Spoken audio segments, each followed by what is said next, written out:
preços caíram no Observador. Esta Black Friday garanta acesso a todos os conteúdos com 66% de desconto. Estava à espera de um presente? Não é Natal, mas nesta Black Friday, além do melhor preço do ano, estamos a oferecer 14 estadias em hotéis do Grupo Pacheca. Assine-os com 66% de desconto e habilite-se a ganhar. Tudo em observador.pt. Rádio Observador.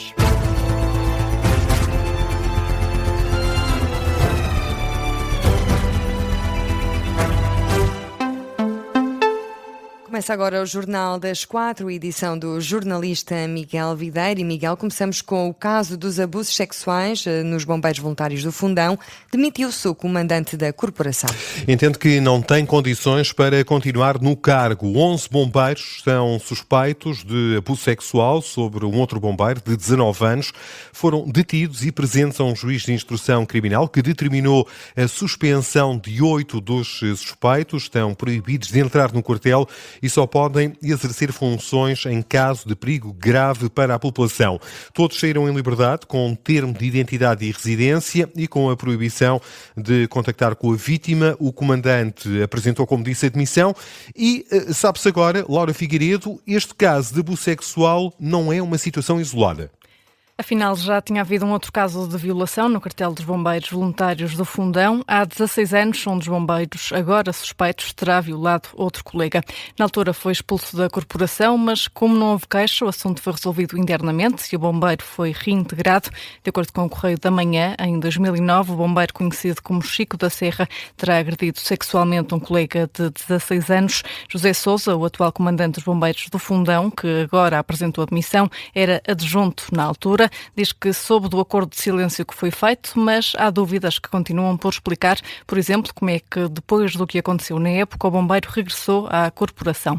Sobre o caso mais recente conhecido esta semana, José Sousa garante que acreditou na vítima de 19 anos, mas alega que faltavam provas para suspender os bombeiros. O comandante diz que, mesmo com as imagens de videovigilância que confirmavam o ataque, não havia provas.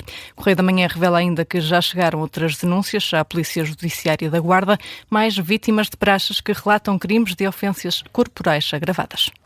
Afinal, este caso não é um caso isolado. Laura Figueiredo, aqui com os detalhes desta outra situação ocorrida há 16 anos, sendo que, como a Laura aqui sublinhava, há outras denúncias que estão a chegar à Polícia Judiciária da Guarda. E os militares da GNR vão avançar com protestos, saem desiludidos de uma reunião com a Ministra da Administração Interna. O presidente da Associação dos Profissionais da Guarda diz que tem o apoio dos oficiais para seguir com formas de luta. Falta ainda decidir de que tipo. As 5 associações da GNR queixam-se que a Ministra Maria Lúcia Amaral apresentou muito pouco no encontro de hoje. César Nogueira, o presidente da Associação dos Profissionais da Guarda, assegura que, com base no que foi apresentado, é inevitável que os guardas saiam à rua em protesto. Uma coisa é certa, daquilo que nós temos reunido e temos conversado, é inevitável com estes valores que não iremos para a rua. Nós não fechamos portas, até porque nós representamos milhares de profissionais que querem ter alguém que os represente nessa mesa. Não invalida que nós não vamos para a rua fazer protestos. Vamos avaliar isto agora em reunião da direção. César Nogueira, o presidente da APG, admitiu protestos de rua por parte dos militares. Assegura ainda que a Associação dos Profissionais da Guarda não vai abdicar de nenhuma reunião com a ministra para tentar pressionar o governo a melhorar a proposta que hoje foi apresentada. E o que propõe o Governo? A primeira proposta contempla a revisão dos serviços remunerados no imediato e sem data de concretização. Está também prevista a alteração à portaria de higiene e saúde no trabalho, carreiras e estatuto remuneratório ainda no sistema de avaliação.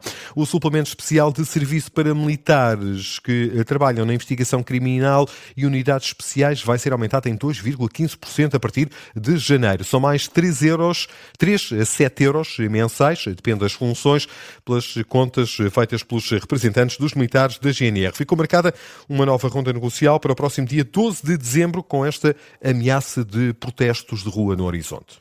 E na saúde foi suspenso o médico Miguel Alpalhão. O médico dermatologista do Hospital de Santa Maria, que recebeu mais de 700 mil euros em cirurgias adicionais em 4 anos e codificou as próprias cirurgias. Ora, o Conselho de Administração da Unidade Local de Saúde do Santa Maria decidiu suspender Miguel Alpalhão. O observador sabe que o médico já foi notificado. O candidato presidencial Jorge Pinto diz que as questões do SNS não se vão resolver com medidas de marketing. Uma crítica feita pelo candidato de Belém, apoiado pelo LIVRE, à unidade de combate à fraude criada pelo governo e que vai ser coordenada pelo juiz Carlos Alexandre. Jorge Pinto pede antes uma maior aposta em modelos que, diz, funcionaram bem. Veremos. Aquilo que me parece claro é que são precisas medidas de várias dimensões e com várias temporalidades. Medidas a curto, médio e longo prazo. As questões do SNS não se vão resolver com medidas mais ou menos de marketing, como parecem ter sido anunciadas também agora, como esta investigação ao SNS e aos seus problemas. Aquilo que nós precisamos é de duas coisas muito claras. Desde logo, financiar o SNS como ele deve ser financiado. Depois há a questão da organização e do modo como nós olhamos para os próprios cuidados de saúde. Nós precisamos de apostar, sim, na prevenção da doença, precisamos de apostar, sim, nos cuidados primários. O candidato presidencial, Jorge Pinto, durante uma visita à Faculdade de Ciências e Tecnologia da Universidade Nova de Lisboa, em Almada, em relação à morte medicamente assistida. Jorge Pinto diz que é um tópico sensível, mas afirma que, enquanto Presidente da República, vai procurar garantir que não há qualquer margem de dúvida em relação à constitucionalidade do diploma. Viramos agora as atenções para o Orçamento do Estado. O candidato presidencial João Coutinho Figueiredo considera que este é um orçamento sem reforma. É a expressão usada por João Coutinho Figueiredo, que, durante uma iniciativa de campanha esta manhã, disse que o documento orçamental tem uma única virtude. É um orçamento que a única virtude que tem é não gerar ondas. E eu lamento, na situação de Portugal, e poderia dizer da Europa, não se compadece com não fazer ondas. Nós precisamos, de facto, de alterar coisas e reformar coisas estruturalmente. E desafio-vos a encontrar neste orçamento algum princípio de reforma digna desse nome. Portanto, acabamos o orçamento a discutir se há a abolição de portagens ou congelamento de propinas, com toda a importância que isso tem para o dia-a-dia de alguns dos nossos concidadãos, não são certamente as reformas de fundo que o país precisa. E, portanto, nesse sentido, acho que é uma oportunidade perdida. É o que diz João Coutinho Figueiredo, candidato a presidencial, em declarações aos jornalistas à margem de uma visita à Escola Superior de Teatro e Cinema de Lisboa. O presidente da área metropolitana do Porto, Pedro Duarte, diz que não vai desistir de tentar reduzir as portagens na região. Assim, depois do Ministro das Infraestruturas e Habitação, Miguel Pinto Luz, ter anunciado a isenção de portagens para pesados de mercadorias durante as horas de ponta na VCI, a via de cintura interna. Entretanto, no Orçamento de Estado ficou também contemplada, por iniciativa do PS e do Chega, a isenção de portagens para outras zonas do território. Ora, Pedro Duarte quer mais estradas da área metropolitana do Porto com isenção de portagens. Nós sinalizamos ao Ministro que não iríamos desistir de alguma maneira, de lhe demonstrar a necessidade também de olharmos para outro tipo de troços, não é? Agora, o Parlamento, numa coligação entre o PS e o Chega, deliberou, de alguma maneira, acabar com um conjunto de portagens de forma aleatória e discriminada. Eu também tenho dúvidas em perceber porque é que, se há esse princípio, de facto, não se acabam com outras portagens também aqui. Já que era para acabar com outras portagens, de facto, eu tinha aqui mais uns pedidos para o Norte, até porque alguns acabam também por condicionar a VCI, nomeadamente ali na A4, não é? Pedro Duarte quer mais redução de portagens nas autoestradas da área metropolitana do Porto. O Presidente da Câmara Municipal anunciou também, nesta ocasião, uma subida no preço dos bilhetes de bordo e dos títulos ocasionais dos transportes da área metropolitana. Pedro Duarte diz que o aumento vai entrar em vigor já no próximo ano e que se fica a dever ao aumento da inflação. Ora, hoje, precisamente, o Instituto Nacional de Estatística revelou que a inflação no mês de novembro foi de 2,26%.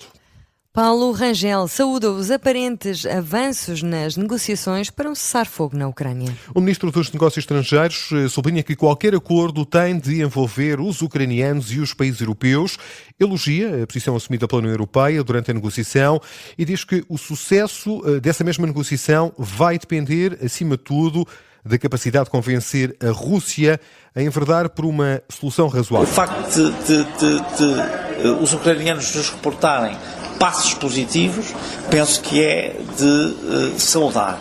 Agora, enfim, eu acho que a expectativa é alta e que a União Europeia está a fazer uma coisa bem feita, está a pôr uma alta pressão junto dos Estados Unidos e junto da Ucrânia para que este processo possa evoluir. Agora também tudo depende da capacidade que há de convencer a Rússia a vir para uma solução razoável e equilibrada.